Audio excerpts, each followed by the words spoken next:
Hola familia, ¿cómo están?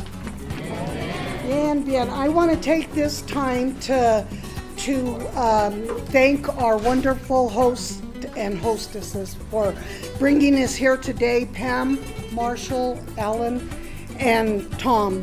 Thank you guys. It's a beautiful celebration of life for your grandpa and your auntie, which include the wonderful lunch, the enjoyment of a way overdue family gathering. And what a wonderful day it's going to turn out to be. Muchas gracias.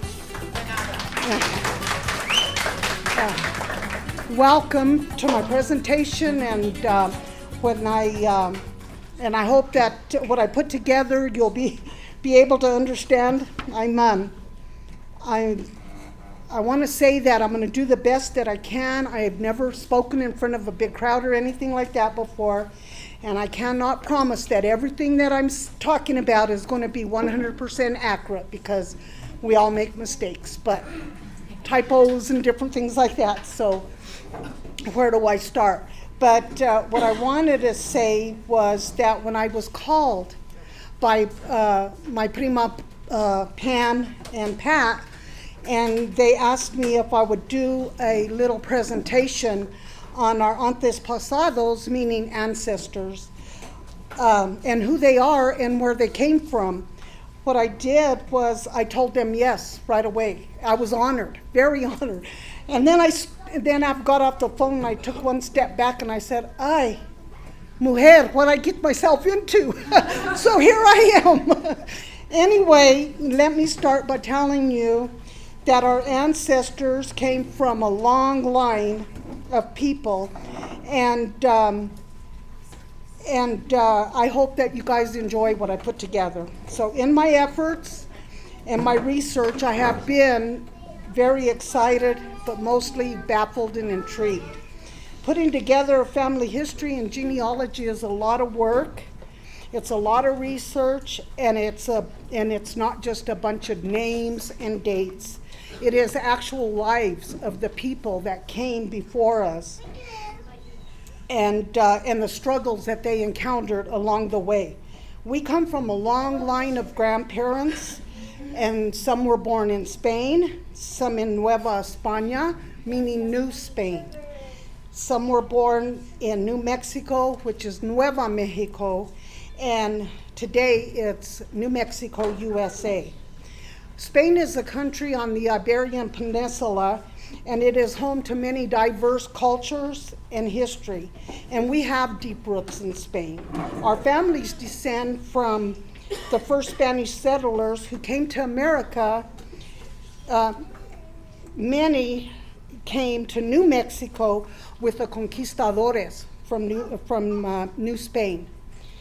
Don Juan de Onate y Salazar led the first colonizing expedition into New Mexico in 1598, in the summer of 1598. And he settled in a place in Española, and he named it San Juan de los Caballeros. He came with about 130 Spanish soldiers, many with their families, as well as some Native American servants and family from Spain, New Spain, Mexico. New Spain, when the conquistadores came, they found Mexico. Mexico was named Mexico way later. When our ancestors came through there, they were Indios. It was Aztecs. And they came, they conquered, and they renamed it New Spain, Nueva España. And so they came with many soldiers, and they arrived like around in the 16 to 1800s with their familias.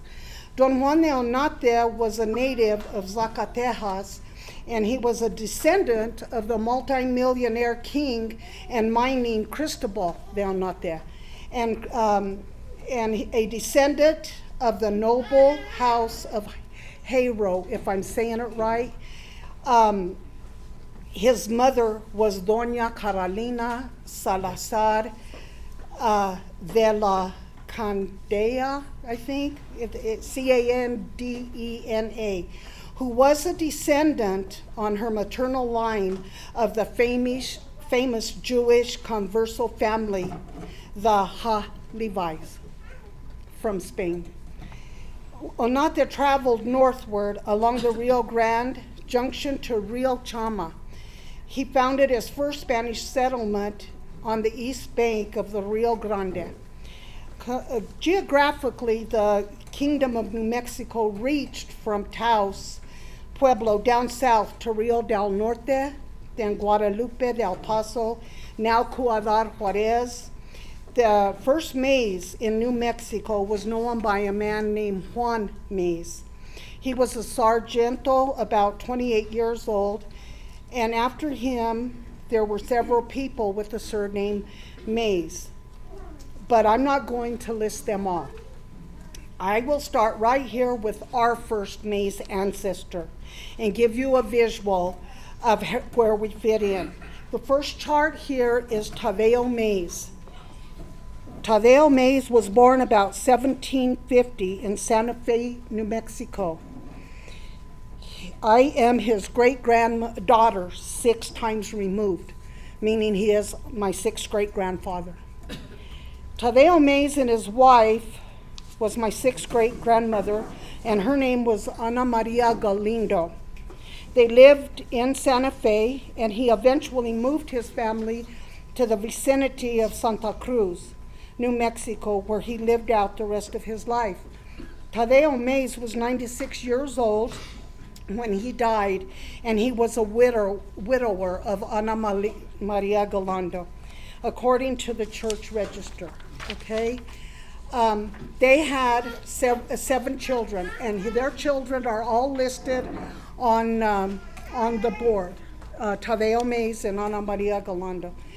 So Española is a city primarily in Rio Arriba, New Mexico, the heart of northern New Mexico, where many cultures unite. Early settlers of the Santa Cruz reveals that despite their fears, our ancestors were willing to face many challenges and danger to come across to establish a new form of Nuevo Mexicano culture in New Mexico. Our descendants of the early settlers of the Villa Nueva de la Santa Cruz had increased in the 17 and 1800s. Families intermarried with each other and with the local natives. They founded new settlements and shared many cultural traditions of previous generations, fusing their beliefs and tradition right down to our present day. My second chart here is Juan Domingo Maize. Juan Domingo Maize is the son of Tadeo Maize and Ana Maria Galindo. This is my 5th great-grandfather. Juan Domingo Maize was born on February the 12th, 1762. He married Juana Maria Herrera on October the 20th, 1790. He was 28. Juan Domingo Maize and Juana Maria Herrera lived in the vicinity of Santa Cruz in 1798 to 1799. He received a land grant then of 63 varias wide and in length from the then governor Fernando Chacon, the Marcid de Fernando de Taos, and he moved his family on said land. The process back then of acquiring land was to get a land grant normally with written petition to the governor. And the petitioner had to agree to sign a document, and he had to agree to work said land. So from the 17th century to the mid-19th century Spain, later Nueva España, New Mexico, land grants were made to individuals, family groups, and towns to promote the development of the frontier lands that today constitute the American Southwest. Our 5th great-grandparents, Juan Domingo Maize, and had 5 children, and they're listed there. Chart number 6 is Juan Pauline Maize.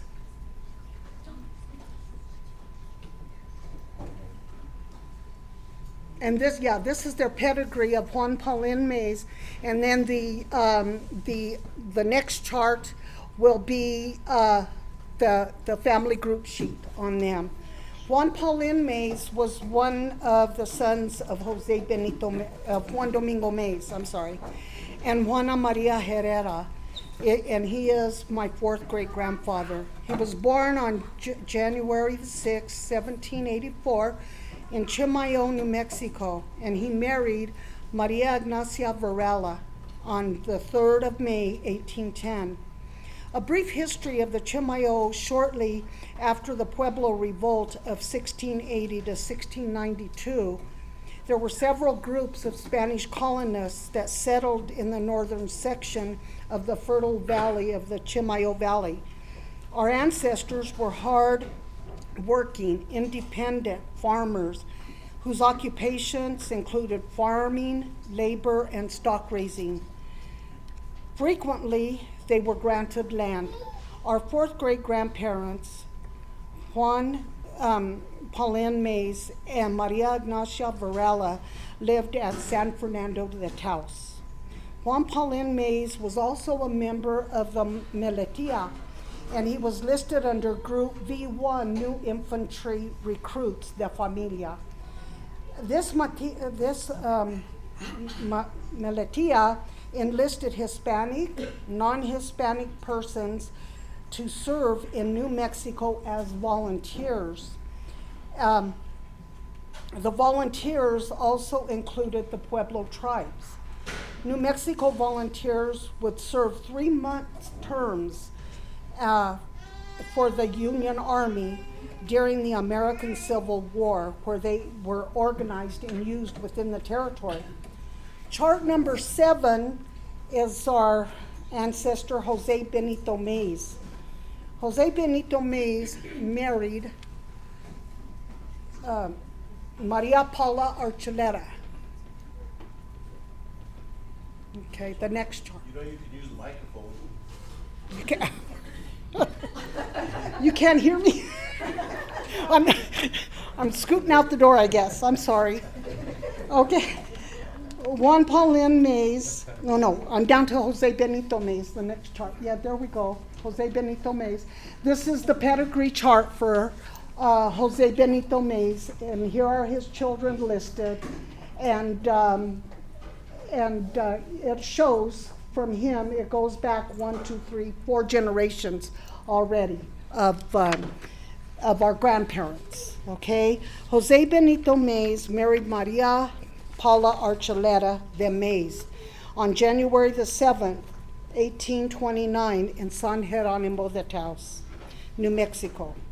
They were our third great grandparents. Wherever you guys fall in on the chart for Manuel Antonio Candelario, whichever grandparent, and if you are from that first generation of children, then he would be your third great grandfather, okay? I want to mention here that when I ran across the information of him being married at San Jeronimo de Taos, I was intrigued and baffled. Where in the world was San Jeronimo? So in my research, it is none other than the name of the old Taos Pueblo. I thought. They were married at Taos Native American Pueblo, and I checked the old cemetery and found Mays people buried there. So my take on this would be that we can possibly have some Native American Pueblo Indian blood. Makes sense to me. So in my place names of New Mexico, I also found San Jeronimo was founded on the site of pre-Spanish Pueblo on a hill on the west side of Tecolote Creek. Tecolote in English means owl. It's called Pueblecito, Little Pueblo. San Jeronimo became an important trading center in the 19th century, especially with the arrival of the railroad. Many residents left to seek employment elsewhere, The ruins and the bell tower still stand today. And I got a picture of the bell tower on one of the charts here. Yeah, right here. And that's the bell tower that still stands today, and the Campo Santo. With the expansion of the American occupations, the citizens had the option, the citizens in New Mexico had the option of becoming American citizens or remaining Mexican citizens, because by that time they were Mexicans, according to the way it goes. So many of our family stayed. They would have had to leave New Mexico and go back to Nueva España, Mexico. So finally, with the signing of the Treaty of Delgado between the United States and the Republic of Mexico, citizens that remained became American citizens, or enizados, the Spanish and Native American descent.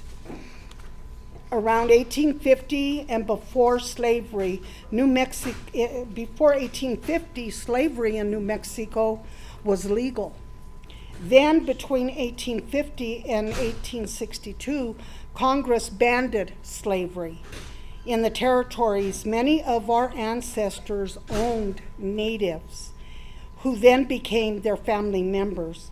I find it interesting that Spain people's dialect is so different from the Spanish spoken today in New Mexico or southern Colorado. The people who descended speak Old Spanish. So when we go to Spain and we're trying to speak Spanish, they're not going to know a word we're saying. It's totally different language.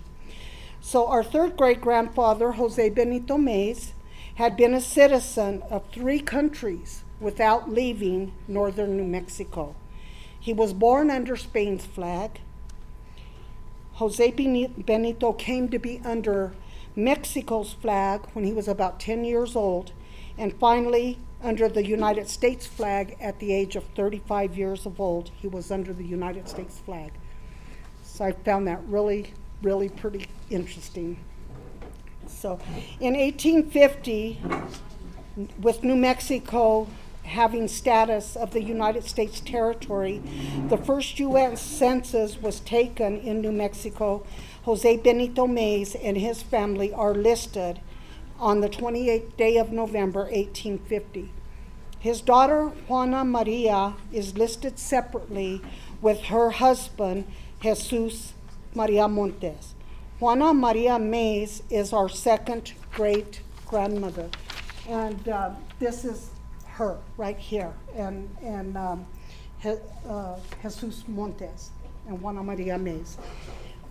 Okay, Jose Benito Mays and Maria Paula Archuleta, with their growing family, had the need for more farming land and to support their big families. So in about 1857, Jose Benito moved his family to La Culebra near San Luis Valley. Jose Benito Mays was a hunter and a deer hunter and a buffalo hunter. And he was hunting at this particular time for buffalo meat. And on one of his hunting trips, he traveled north into the upper Huérfano, where the winters were mild, which meant the game was fatter. During these trips, he braved the weather terrain and danger from different native tribes. And on one of his trips, Benito found unsettled land with good soil, pastures, and a creek with plenty of water running through it.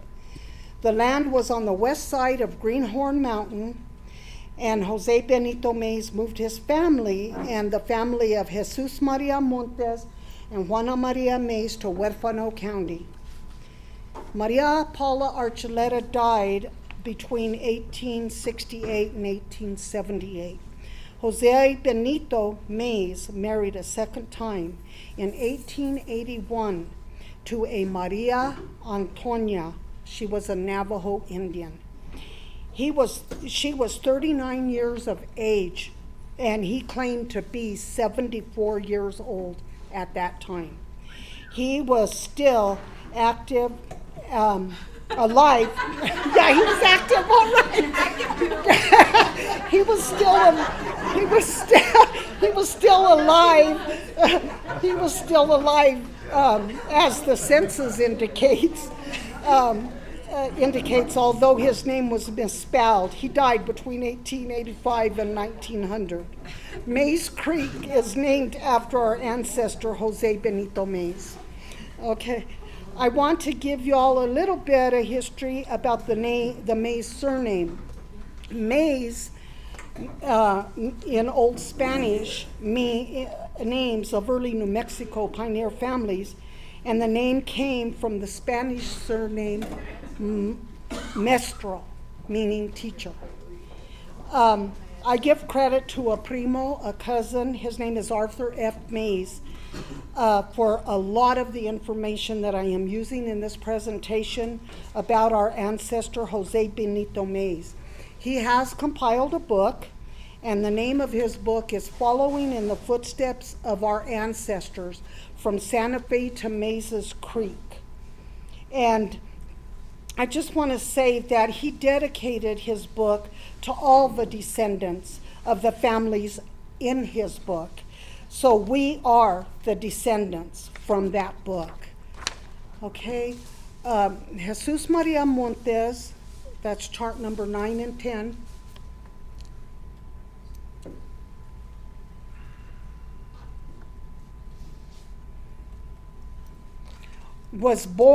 She was born in Ranchos de Taos, New Mexico, on July the 3rd, 1832. And according to place names of New Mexico, in the book, Ranchos de Taos is a Taos settlement about 5 miles south of Taos. Before the Spanish settled there, and in the 1700s, this was the site of the Taos Indian farming settlement, hence the name. Apache raids and its abandonment at least once, but it was resettled by the end of the 18th century. And that's when it was raided. They burnt down the church. They burnt down but the bell tower is still standing today. At this time, it was called Rio de los Trampas de Taos, River of Traps. Later, it was changed to Ranchos de Don Fernando de Taos, and it's shortened to Ranchos de Taos today. Juana Maria Mays married Jesus Montes on December the 15th, 1847, in Taos, New Mexico. She died in 1893 in Colorado and is buried at the Mays Creek Cemetery, and that cemetery today is known as the Valdez Cemetery.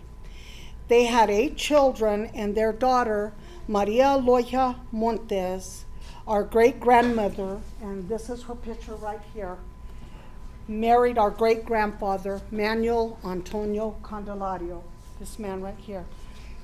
Maria Juanita was our second great-grandmother's birth name, but they called her Juana Maria. My research for Jesus Montes, our second great-grandfather, is still in the making. I can, however, mention here that this surname takes me back to the 1300s, and it's another one of my works in progress. Our great-grandmother, Juana Maria Mays de Montes, had a brother named J.D. Montes. And I found an article about him in the Walsenburg World News paper dated January the 1st, 1890. And I have and if I have time after my presentation, I would like it to be read. Montes is a Castilian name that means mountain or mountain dweller, dweller of the mountains. Manuel Antonio Candelario's chart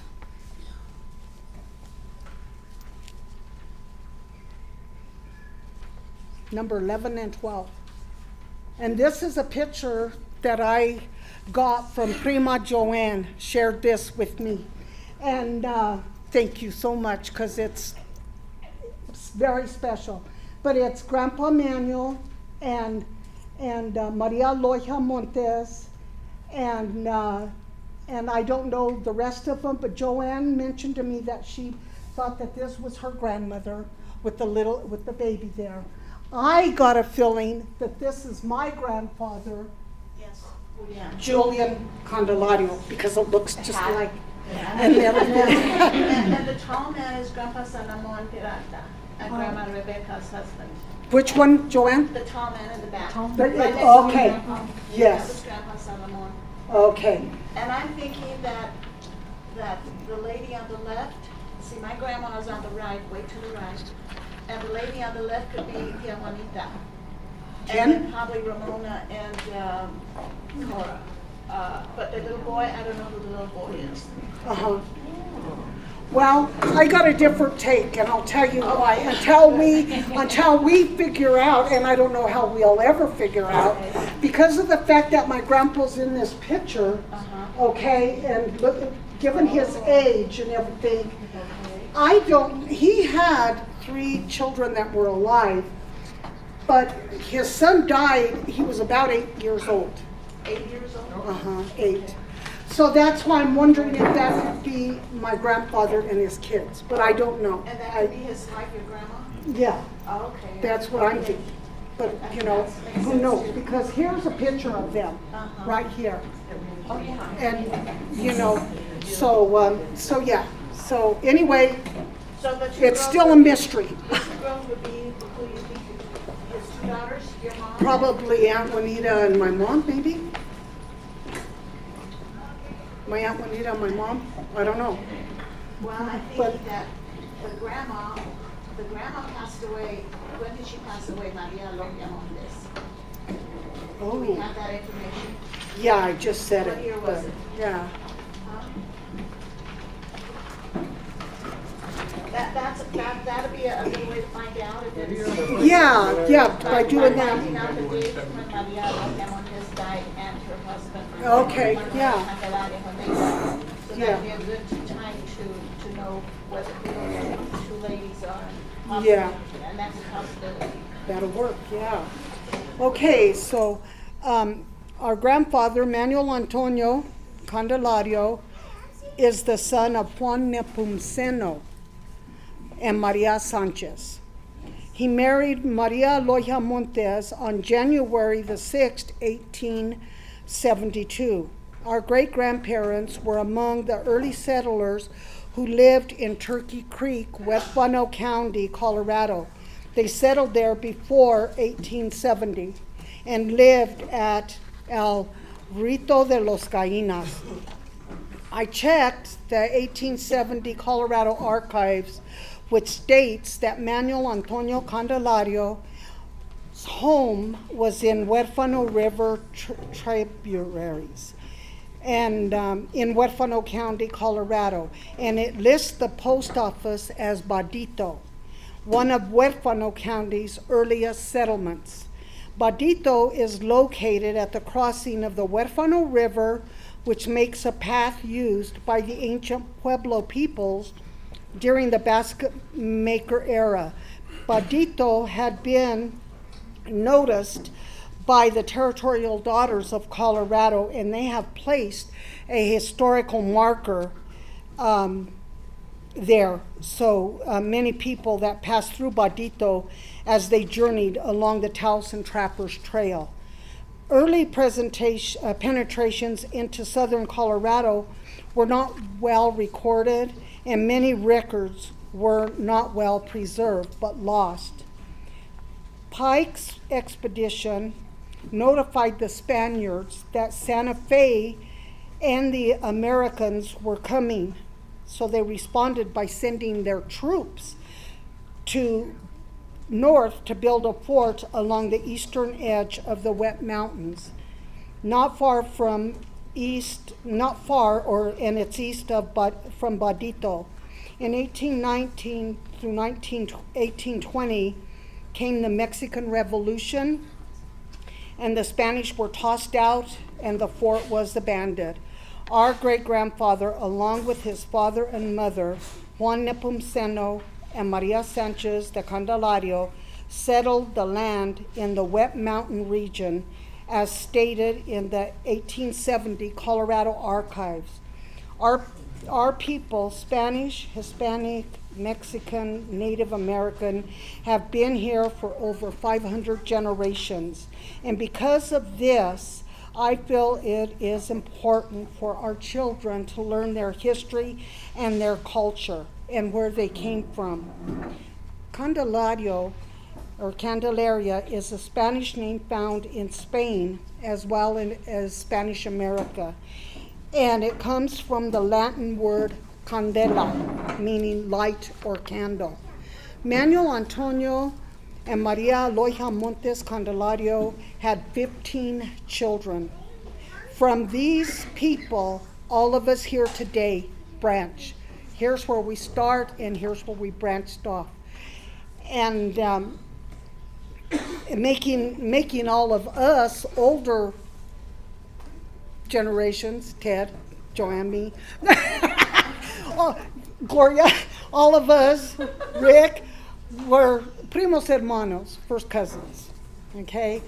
Meaning, so let us always remember the old trails and wagon roads that are pulsating landmarks of men in their most daring dreams that became then and now our joy and pain. Do your genealogy and light the way for future generations. This is a story that I took out of the Walsenburg World News of our ancestor, Don J.D. Montes, and he was our grandmother, Maria Loija Montes. He was our Juana Maria Mesa's brother. Okay. It was their son. Huh? It was their son. Their son. Okay. Yeah. So this is called Some Biographical Sketches, History of the County and the Lives of its Pioneers.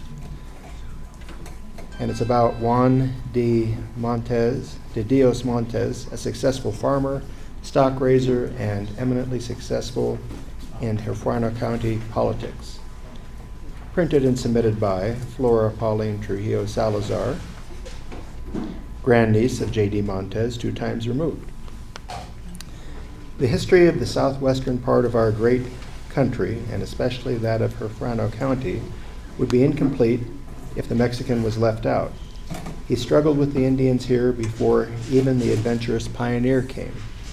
He was worsted many a time by the tawny hunters who believed that the whole country with the buffaloes belonged to them.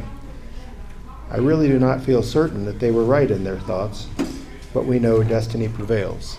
The American came, the Indians generally went to their happy hunting grounds. The Mexican back in the 40s did not like the American better, perhaps not as well as did the Indian he could generally subdue. But he had more discretion, the very best part of valor language, and talked it. Juan was naturally a bright fellow, as many a politician has since discovered. In 1868, his family moved from Castilla County to the Huerfano Canyon in this county, where they have since resided as important factors in Huerfano County's development and progress. He remained with his father on his new ranch until July 1847, when he was married.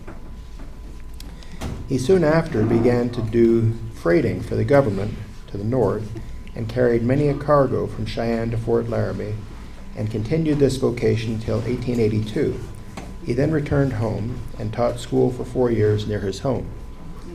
He taught English under our laws, having, by his varied experience, acquired a fair knowledge of our language, but Mexican instruction was necessary to the districts surrounding the location of the family. He in early life became a Republican and has been a consistent one since. He has been nominated by his party for assessor of the county and for sheriff, but as the Democrats controlled affairs, he was defeated. Though proposals were made to him that might have benefited him at the time, he would not abandon his political opinions. In 1880, he was nominated for state senator and was elected. In 1891, he was defeated for sheriff, but undaunted, kept on adding recruits to the Republican ranks. In 1893, he was elected as commissioner and at once became very prominent as an efficient manager of county affairs. All, regardless of nationality, soon recognized his ability and services. J.D. Montez was more than a mere politician who could corral Mexican, and when the American settled all of this country south of the Arkansas to the Rio Grande and west to the jumping off place beyond San Francisco, the Mexican concluded to bow to destiny and the American flag. When these results were ripening, there lived in Taos, New Mexico, a humble, industrious Mexican who sowed and reaped, ate his beans and tortillas, and watched a few sheep and cows.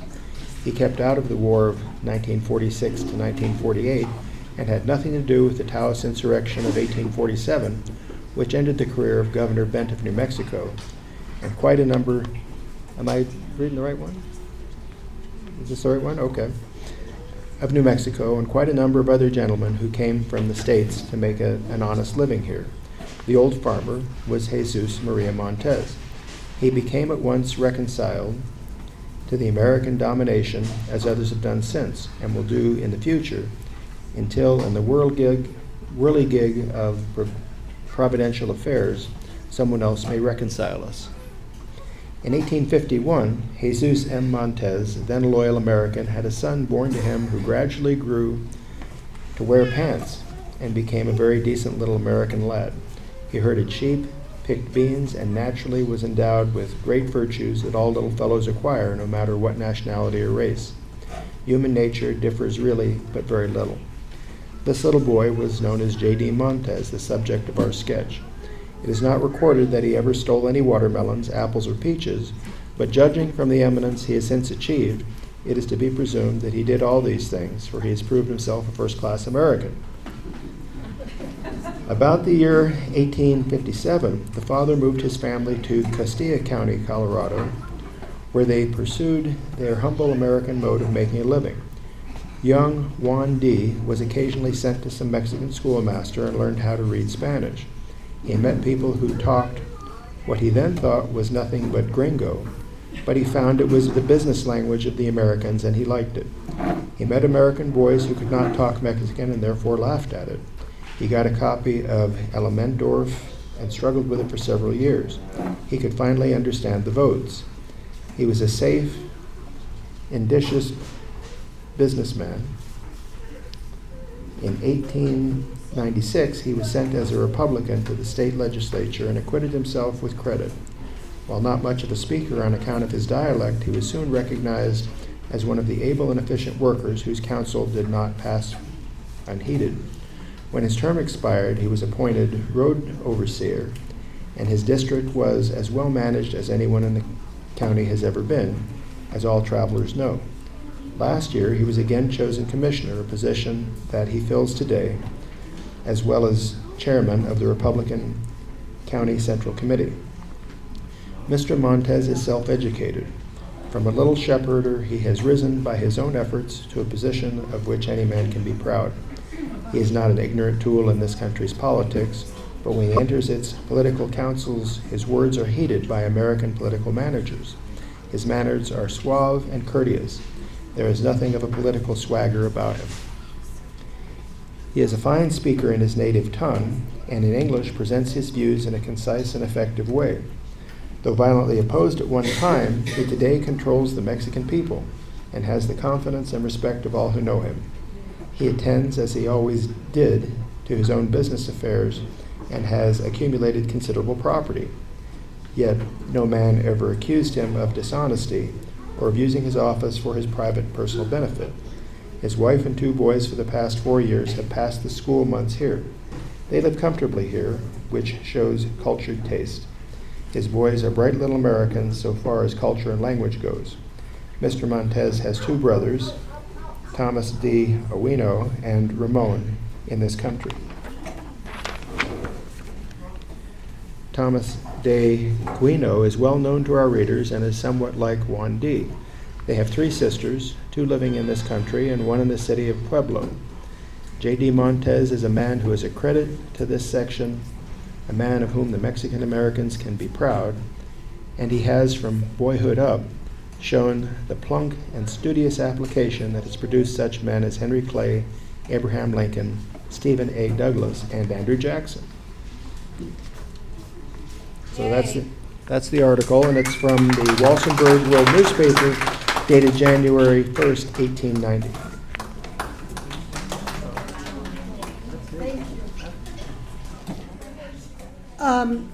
I would like to ask the audience here today, any of you, if you would like to come up and tell a story about your grandma. And first of all, I'd like to invite Pam up to tell a little bit of what she remembers about her family, and then whoever else come up and talk to us.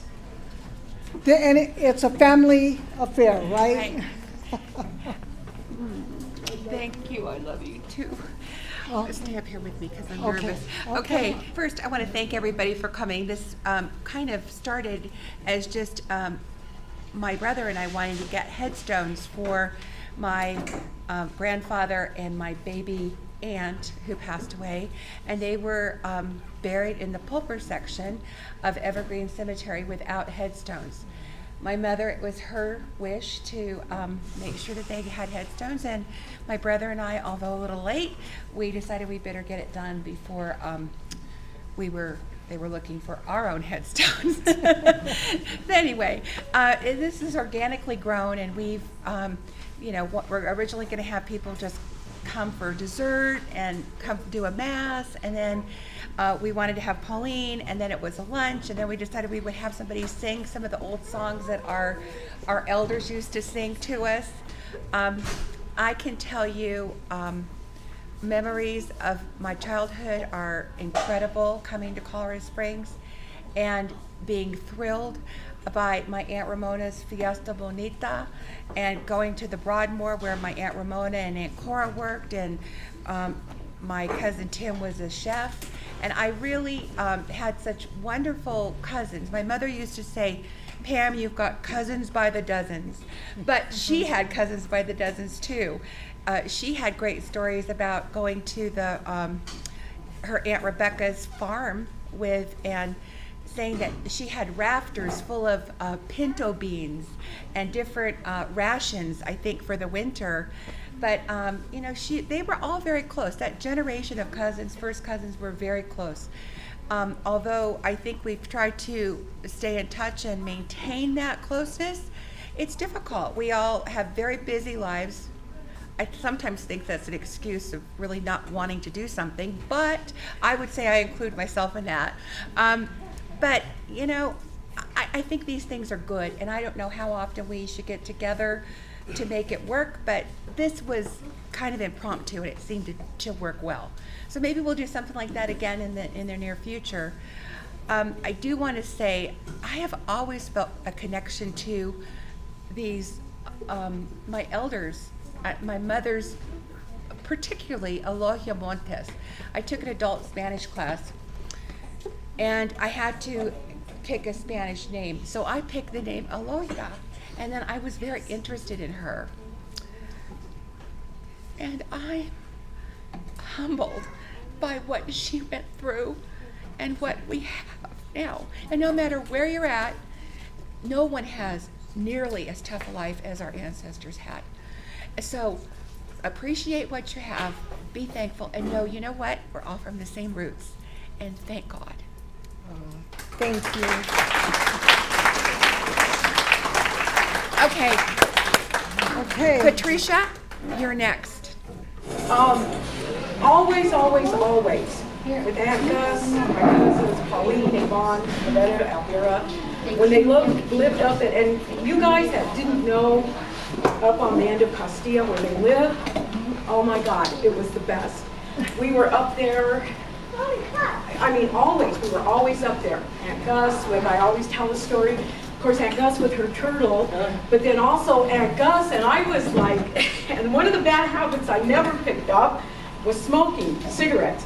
And Gus could make a cigarette last like like forever. She would light her cigarette and take a couple of puffs, put it out. She'd go cook and everything else, clean, probably whatever, milk the cows and everything. I'm being, no, but, and then pretty soon she'd come back and she'd light it up, take it, and that just stuck in my head forever because she could make a cigarette last forever. Anyway, Philip and Pauline, when they started going out, it was like, man, I knew Philip was, like, I've always known Philip, so that was really, really fun. Then likewise to Denver. Where's Brenda? She didn't leave, did she? Oh, there she is. We were always going up to Denver, and it would be me and Aunt Cora and Uncle Bill and Uncle Blackie. And Uncle Blackie was Mary's dad, and Mary is Brenda's mom. And everyone keep a prayer in their hearts and their mind and their soul for Mary. Mary's had a couple of, Mary's going to be 85, 84. September the 15th, and she fell originally and fractured her tibia or something like that, no, the first one. Oh, well, she fell and she fractured her tibia or something, so she was in a rehab. While in the rehab, she was trying to get from her wheelchair from her bed to the wheelchair, and she fell and she broke her hip. And so she had surgery and she spared out well from that, so she's back in rehab. But I understand she took another fall, and she again, trying to get from her bed to the wheelchair, and she cut her head or something. It took 8 stitches or something like that to get her stitched up. But anyway, everybody please keep her in your prayers. She's doing well, all things considered. But so on the flip side, if we weren't up on Castilla, we were up in Denver at Mary's and with that tribe up there, and it was wonderful. I mean, it was like Pam, like you said, it seemed like that closeness back then. They took the time. We all, well, of course we had no choice, but we had to go. But it was great. It was wonderful. But I think that I know with the weather and stuff here, it's always, it's kind of crazy in the winters and stuff, but like starting spring and through fall, maybe even, every other month or something like that, if we all just kind of pulled it together and met at a neutral place, we could keep this going, because if we don't keep this going, it's going to be this one, that one right there, these babies in their car seats and stuff, they're not going to know what we knew. They're not going to know it, and that's sad. It's really sad, because each and every one of you that experienced what we went through growing up, I mean, we always lived in close proximity of everybody. Ramona, my grandma, my mom, down on Sierra Madre, it was the Lightfoots, then it was, I can't remember who was in between, then Ted and his family and all that. Up the street on Moreno was Aunt Cora. I mean, literally, we always all lived. Uncle Fred, that's right, Uncle Fred on Moreno. I mean, you always, and even up until, well, Sally just moved a year ago back to, I was finding out it was a year. She's in Chicago now, but she was on the corner, and then here was Sarah, Ramona. They all moved up on Sawat Street. So everybody's kind of always lived within close proximity. And I mean, I know in this day and age it's hard to do that, but what's not hard would be for us to be able to get together. So everybody think about it, sign the book. Yes. What it was is all the Mexicans were segregated, and that's where we all live. That's exactly it. That's exactly it. But, we were talking about one of the things that the younger kids don't know about this. Josh, I don't even know if you remember this, but down on Conejos, where Uncle Julian lived, there was like a little, back in the day, what would have been the 7-Eleven. But then there was a park right next door, and they had this dragon. It's called 7. See, they had this dragon slide thing. I don't know, but we all can relate to this, can remember that, and it's up to us. It really is. Because now, those of us that are in the room now, we're cousins. There's no more aunts. I mean, for our own, ourselves. There's no aunts, there's no uncles, it's the cousins, and it's up to us. Because like I said, if we don't do it, these guys aren't going to know. These guys aren't going to know. Hey. Love you guys. Hey. Thank you. My wife is there, but her family, like her great grandparents, Play cards, grab Lightfoot, and grab Yeah, some see? stuff. Or way back from that side of town too, you know? But, and then, their grandparents, our grandparents, I tell you, like I told my kids, when they start getting older, I said, I don't want you ever to date. You better check it out. It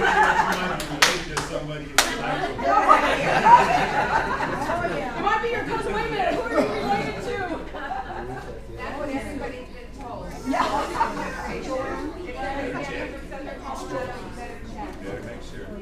Joanne, Ted.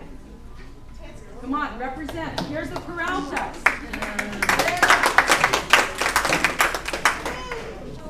I know we could go on talking for a long, long time about various. We could go on talking for a long time about a lot of the experiences we've had through the years, decades, and Ramona living down on Sierra Madre, Julian building his own house. He built his own house down on Conejo Street, and we always were down there, everywhere, but. My sister wanted me to tell a story about my dad, Bernaval. He was named after this guy right here. His padrino. And anyway, Ramona and him were really close.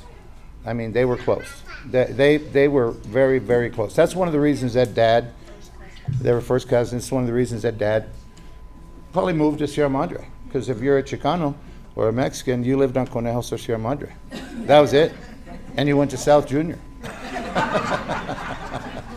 Some of us were lucky to go to Cheyenne Mountain, but, just kidding.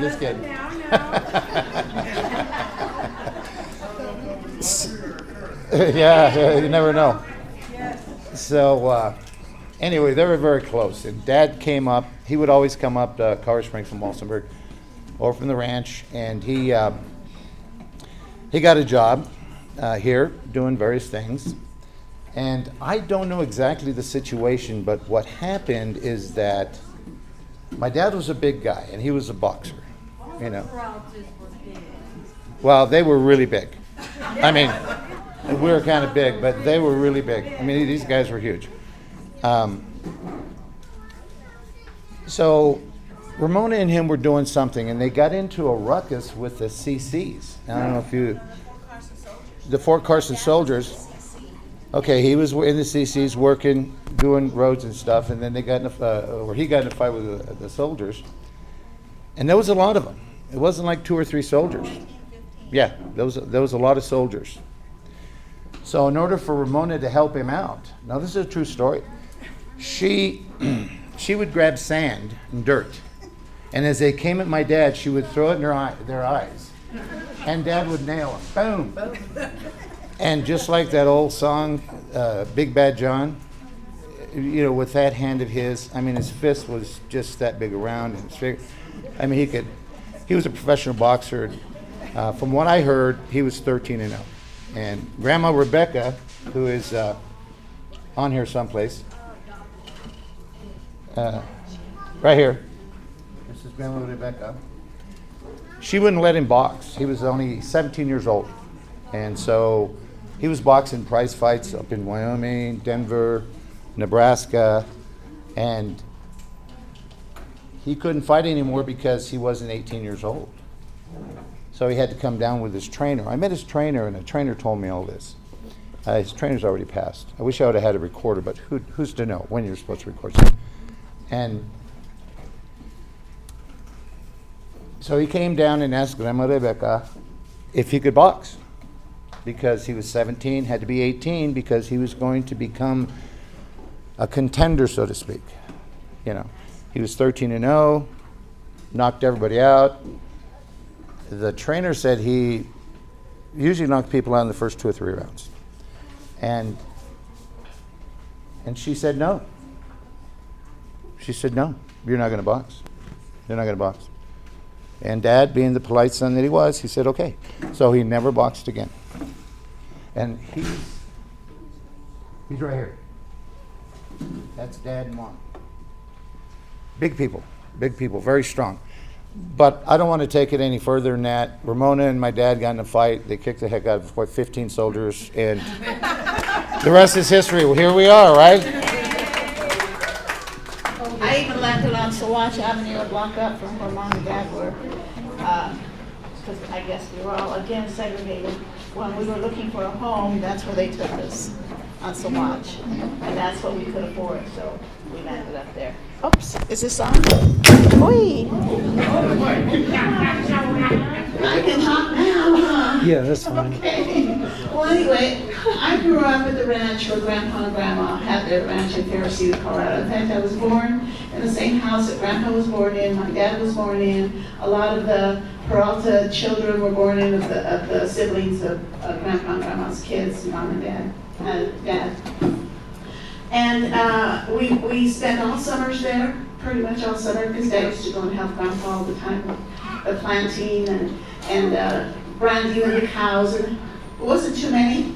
There weren't too many cows, too many horses, just enough to make a living.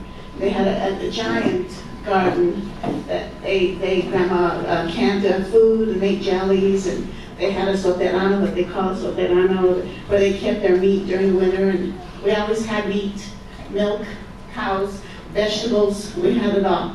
And it was all fresh and good, not like what you buy today.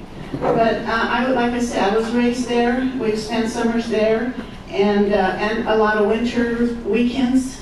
And then, of course, we moved to Walsenburg. From Walsenburg to Colorado Springs. Dad got a job at Fort Carson.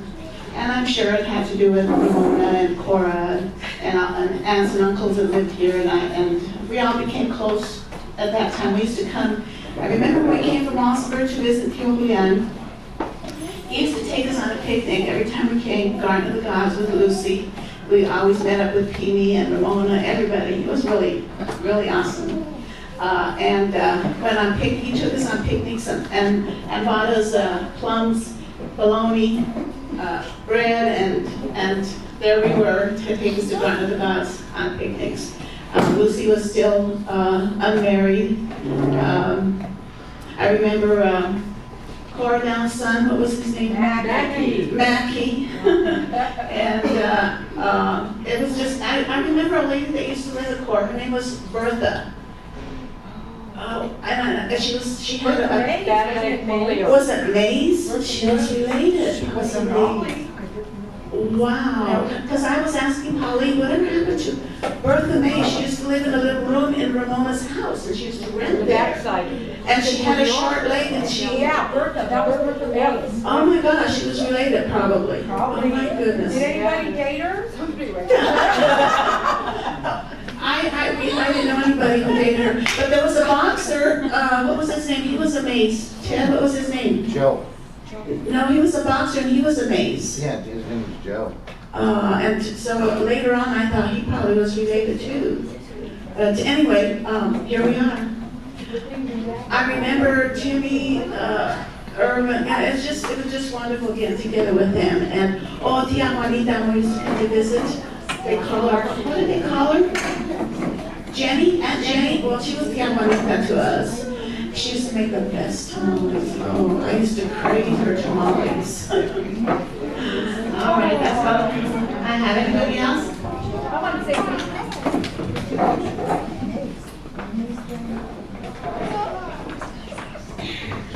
You know, Pam mentioned earlier how we should keep this going. I remember when we were young, if we were at our house, we were at Aunt Cora's.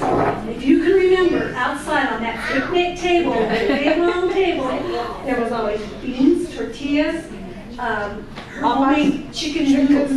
Do you remember that? Yeah. Chicken and noodles all the time. If we weren't eating that there on the weekends, you guys were up at our place eating that. And that's a really fond memory that I have, because I can remember growing up over there not liking it. But now when I think back, I wouldn't trade those memories for anything. They are wonderful memories. The place that we were, our horse. We all remember our little pony. That horse looked on my It was a bad little horse. We used to bump me up all the time. I was on Pat's foot. It was a very nice little horse. But I remember those things. And I remember our cousins that lived in the city always wanted to come where we lived, because that was the rules back then, which is now off the State Street. It's called Golden Cycle Mesa or something up there. And so I can remember all that, and I remember wanting to go to Pat's, because she had a bike in the sidewalks. We did. We had a bike, and I had to learn how to ride a bike on a dirt road, I remember that. She also had a skateboard, a little tiny one. Remember that little red skateboard? All that thing. You're ruined. You know, those are the memories that I have, as well as the memories of Conejo Park and the little store, and Grandpa Julian combing his hair for his class. Yes. Combing his hair, Tom Felsi. Gave us a nickel, you run and buy your ice cream. Yeah. And play at the park. And then going to the mine and helping him dig it for his treasure. Those are the things that I remember. The precious things. Oh, yay. Gloria? Come on. Claudia. You got up here and danced with me a while ago. You need to come up and tell your story. And just, while we're waiting on Slowpoke to get up here, I'm kidding. I want to just mention what Joanne was saying about segregation.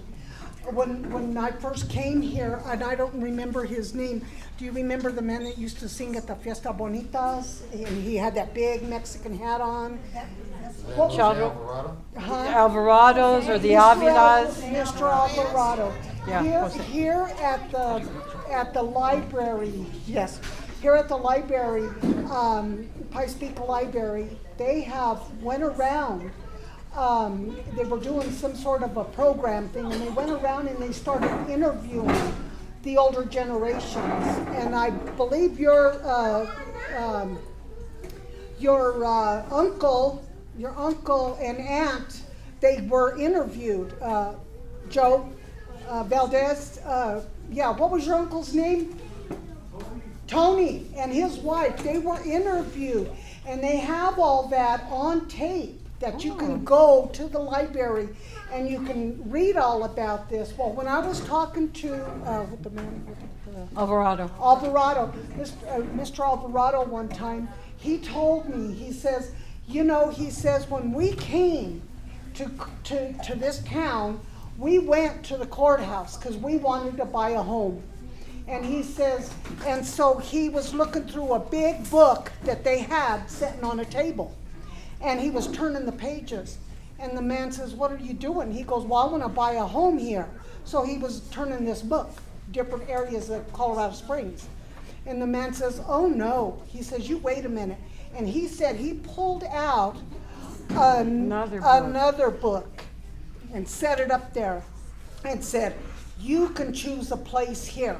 So yes, Joanne's right. We were segregated, and we were all through to the barrios. We call them back in them days, the barrios.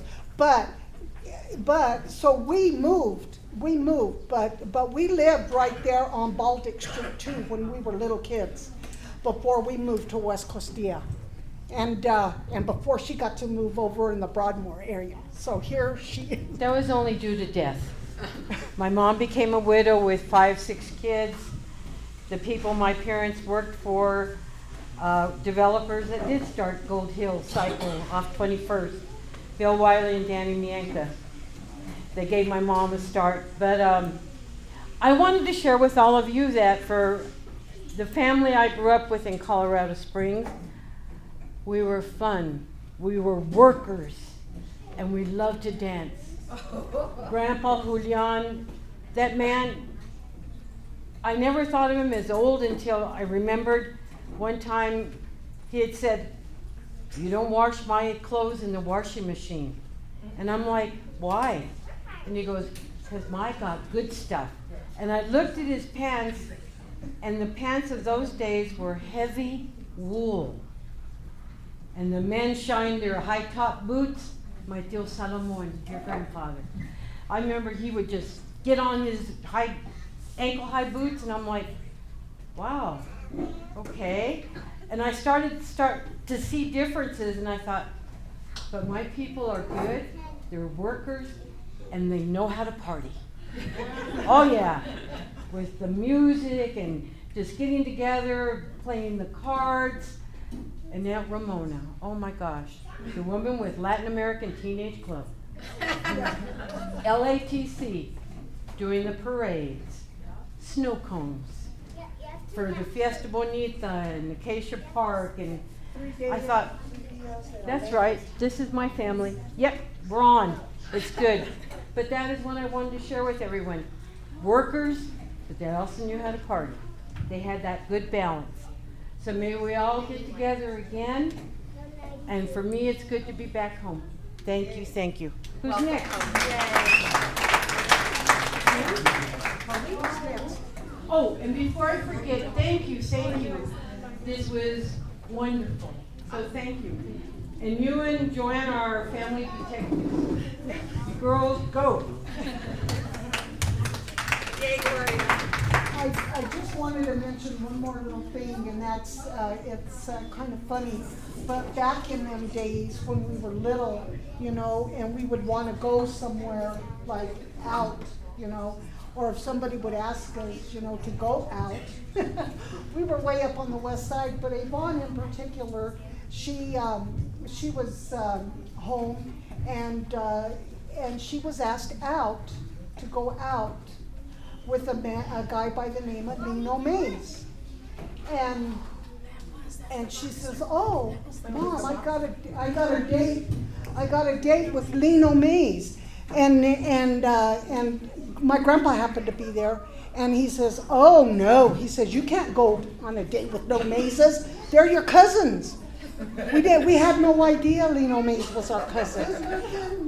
But that's what we're talking about today. We need to know who our family is, who each other are, and all that, because you never know, you know.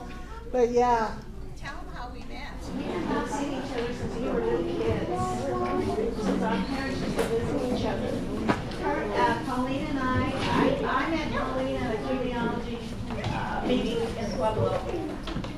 And since then, we're best of cousins and best of friends. We are, and we have a lot of fun times together. Her and I, we make it a point to get together and go out to lunch.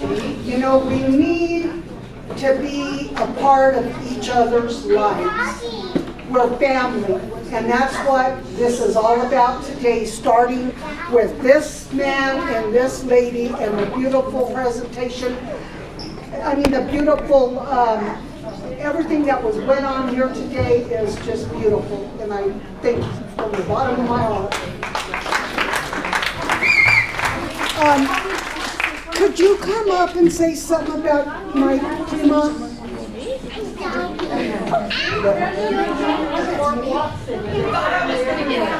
No. They're not. I just wanted to mention one more thing. I don't want us to forget George Lightfoot. He used to pick us all up in that little silver station wagon. He'd pick all us kids up to go to Ramona's for our club meetings. And he used to have to put up with all our screaming and wanting to get money, and it was just, and he would just sit there and drive. But he got us all to the meeting safe and all back home safe. And I just wanted to mention that. I forgot all about that. I can remember all that, and that was so sweet. On the side yard, all the chihuahuas. I still hate chihuahuas. Okay, this is Mary's daughter, and I haven't talked to her for a long time. It's been a long time. I am Brenda Eddy, and I am Uncle Blackie's granddaughter, the oldest. Sarah. Sarah's granddaughter. Sarah's granddaughter, yes. I didn't know that for many, many years. And Sarah is Tia Juanita's daughter. Yes. So I really wasn't gonna come up here because I lived in Denver from the time I was 3. And so we would come up every weekend. I remember coming up in the back of a truck under a tarp during a snowstorm for Christmas. But what I do remember is going up into the mountains with Grandpa to set our spot for 4th of July party up on the creek, and going with Ricky and Gloria and Pat and playing games up and down that creek. I have no idea where that creek is, but I remember those days. I remember going from Grandpa's house on Cascade and being able to run all the way down to Aunt Ramona's house and back, and nobody knew, and I could get away from my 6 brothers and sisters. It was awesome.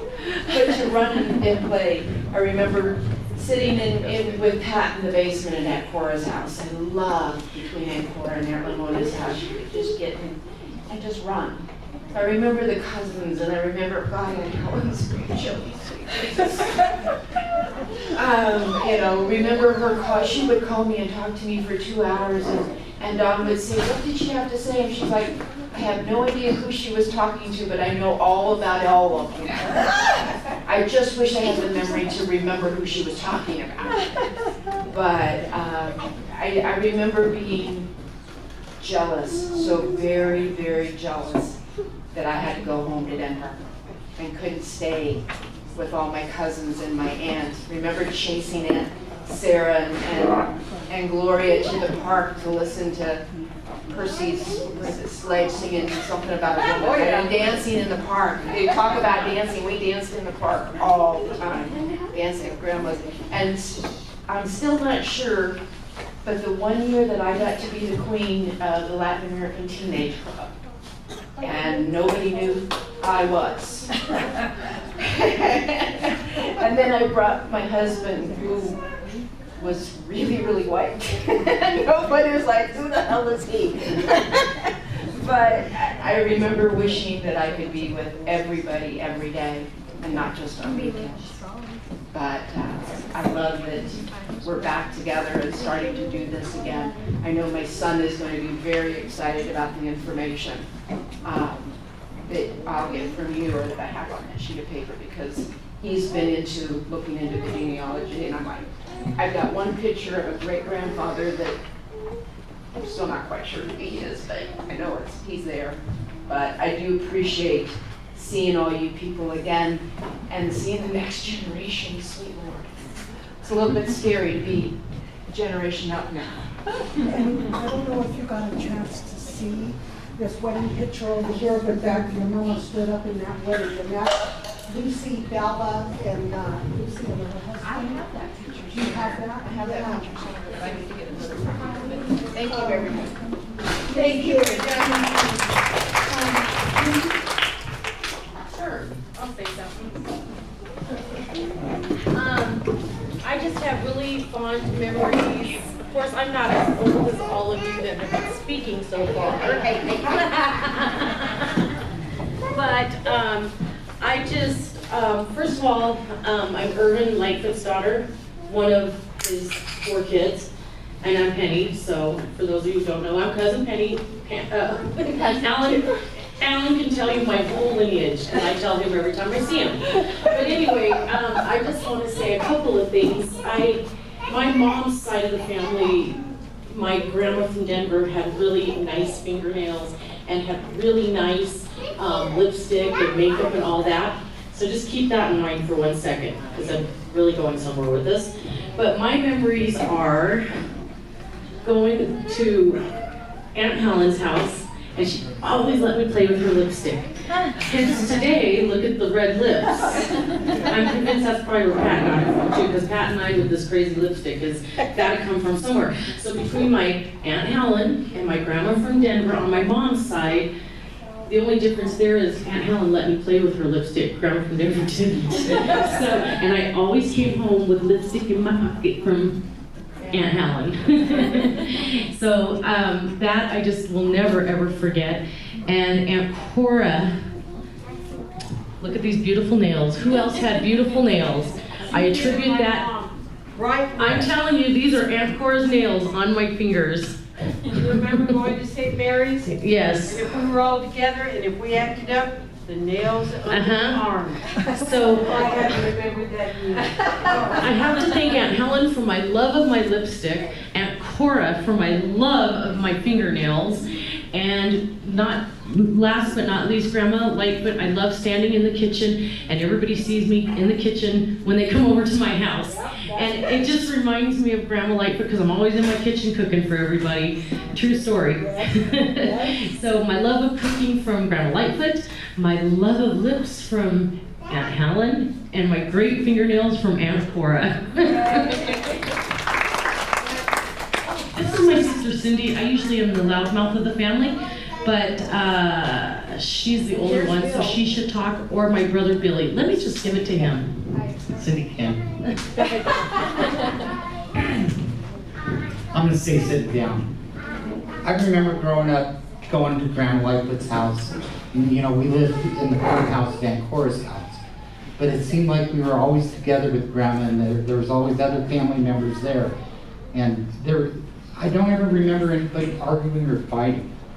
Just everybody getting along and making it together. You know, if somebody didn't have something, somebody else in the family had it for them. You know, and I just remember the closeness. I do miss that. So, let Cindy say something. Okay, before I get to Cindy, I just gotta ask you guys one question, because I don't know if I'm the only one that doesn't know this answer, or if I'm the only one that is still on this quest, but I don't think so. Whatever happened to the turtle? What happened to Aunt Gus's turtle? We're still trying to find this turtle. What happened to the turtle?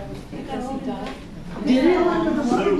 He's still under the water heater. I'm gonna take that one.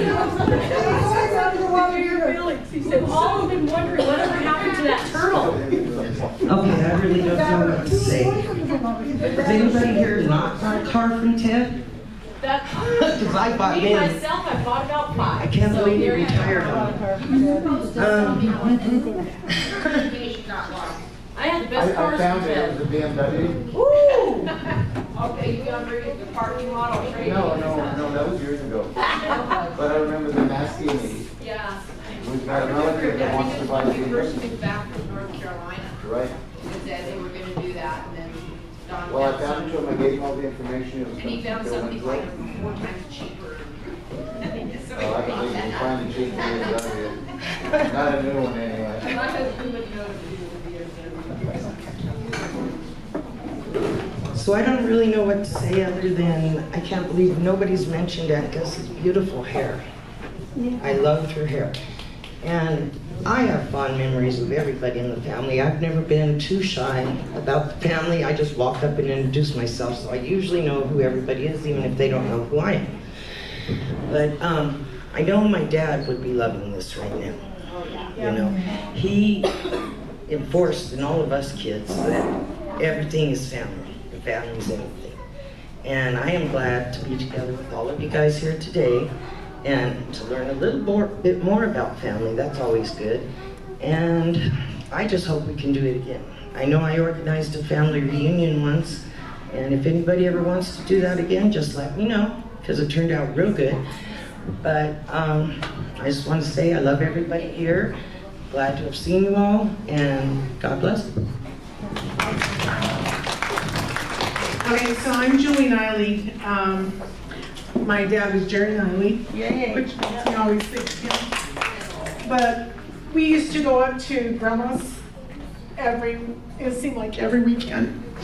And when you walked into her front, I guess the mudroom is kind of what it was, she always had that old sewing machine, and she always had hair wrapped up from, I guess, when she would cut you guys' hair or something like that.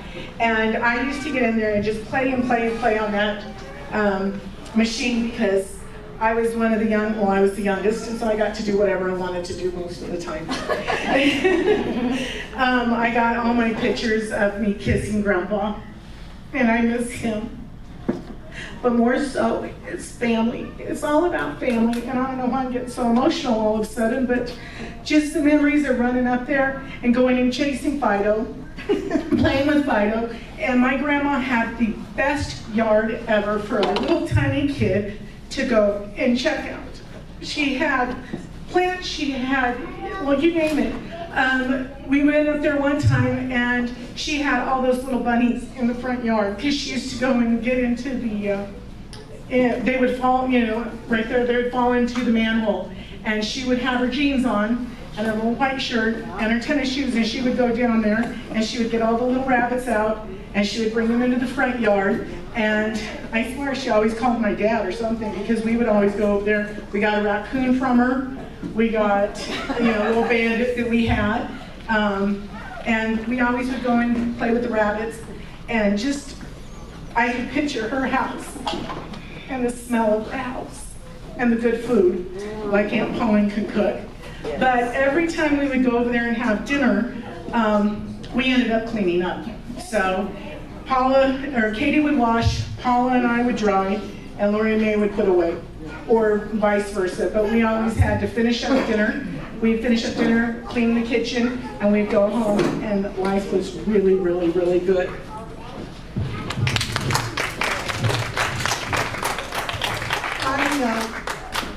Go ahead. This is just a really quick story, and about Timmy. Cousin Timmy. Cousin Timmy used to always process my meat. And I was a hunter one time, and I'd go hunt all the time. Cousin, we processed probably, I don't know, 5 elk and 4 deer or something like that. But he was great at that. He was the head butcher at Broadmoor for quite some time.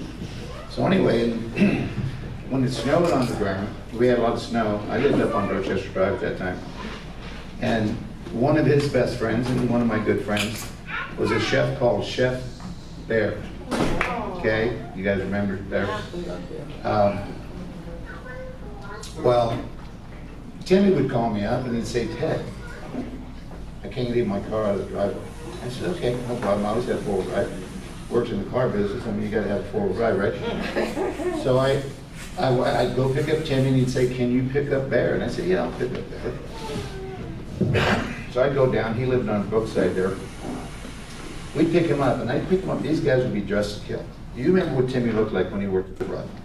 I mean, he had the hat, the big hat, and he had these white shirts with the cook pants that were black and white. They were kind of checked black and white. And then they had these, on their shirts, they were like these beautiful decorative knots, and the buttons were made out of material. I mean, when they went to the Broadmoor, they looked good. They worked well. And so I picked him up that day, and we're going on Shine Road. I'm headed to the Broadmoor to drop him off. And we had the windows rolled down. And Chef Bear was in the middle. And Timmy was on the outside, and I was driving. And it wasn't that cold, it was just a lot of snow. And Bear was in the middle. They both had their hats on, right? And there was these 2 little kids playing on Shine Mountain Road there. Oh, they called them 8 or 9 years old. Just little kids. And we came driving by because it was pretty bad. Snow was bad. And I was going real slow. And being that the windows were open, I heard this one little kid say, "Hey, look." And you got to remember, Bear was really dark complected, Native or African American. And the little guy goes, "Hey, look, there's Chef Boyardee." And I looked, and Bear looked at me, and Timmy looked at Bear, and Bear looked at me, and he says, "Did you just hear what he said?" And I says, "Yeah, I think he called you Chef Boyardee." And we just started busting up, cracking up. We laughed all the way to Broadway. Every time I saw Timmy and Bear, because we meet over at Bear's house periodically, we would talk about that story, about Chef Boyardee. I think we're going to be wrapping it up really soon here, but I do want to mention one other person, and that's Uncle Fred. His family's here, Joe and his grandsons, and I would just like to say that my Uncle Fred would come to our house on West Costilla, and him and my mom would sit for hours and play rummy. And Uncle Fred, whenever he would win, he'd laugh at my mom. And when my mom would win, she would laugh at Uncle Fred. And And I like to sit there and I used to beg them, can I play cards with you guys? Oh, you're too young. But I sit there. I'm a good rummy player because I watched and I learned and I watched. And so Uncle Fred would be there. I remember Uncle Fred, when I was a little girl, he would bring my mom bread. He would bring her fruits and oranges and things like that all the time. He would take to our house. Uncle Fred, I have some really, really fond memories of. And he, oh geez, what was I going to say? But anyway, and in the course of them playing rummy, my mom would get up, it was intermission. She would grab the big old bowl out of the cupboard, grab the flour, the eggs, the sugar, and she'd whip up a great big cake. And she'd throw that cake in the oven and they'd sit down and play another hand of rummy. Then the cake would be done, she'd pull it out and frost it, and they'd sit there and eat cake and play rummy. And it was just awesome memories. And memories that I'll always cherish. And another, I want to mention my grandpa. And here's where I'm going to, my grandpa, Julian Candelario, was an awesome, awesome man. He is the one that used to take me to Walsenburg, to Red Wing, everywhere so that I could meet my primos. And that's where I think I got it in my heart to stay close to family and to meet our family and who we are and where we came from. And I thank my grandpa for that, because I used to go to Walsenburg. Joanne's auntie lived there, and we'd go and we'd stay, me and my grandpa. He was a prospector and a miner, and he had a treasure, a claim on a treasure that he worked and worked and worked. He had to go and get permission to work this land, and he would pay for that every year. And so he worked it and worked it. Obviously, he never found nothing because none of us are rich today. But had he found it, we would all be rolling in dough. But because it was supposed to be a lot of money. It was a treasure, and that's another one of my things. I love treasure. I read books about it. Everything, you know. So I just want to mention my grandpa. He was an awesome man. And now I think we have to wind down. He was also, nobody's mentioned him at all. Yes, okay, I'll let you. Thank you. Tio Bernadette was the oldest of the siblings. Grandma Rebecca, my grandma, was one of the youngest. Tio Bernadette was my father's padrino, and he was named after my dad. It was named after his padrino Bernadette. Tio Bernadette lived in La Vida, Colorado, and it's a vacation place now for a lot of people close to the Guanatoya Mountains. He had an orchard in his yard. He was the biggest man that I had ever seen. I thought Dad and Uncle Salo were big, but he was big. And he used to keep his gallon of water next to him, and I couldn't imagine anybody drinking a gallon of water the way he did. Every day he'd drink a gallon of water. But his wife was real tiny, Tiana Elida, and we have fond memories of him too, going to visit him in La Vida. He was the oldest of the Candelaria siblings. Gracias.